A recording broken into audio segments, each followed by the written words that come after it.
Wind vane. Here are the components you will need. Take the base plate and attach the rod into one of the plate's holes.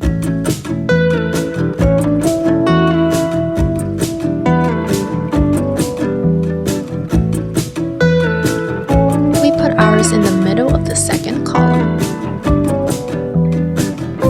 Take part B and attach it to part A. The tips of both parts should slide into place. Now slide it into the rod. Take part C and locate the 3 grooves. Attach parts D into the 3 grooves and make sure it is secure.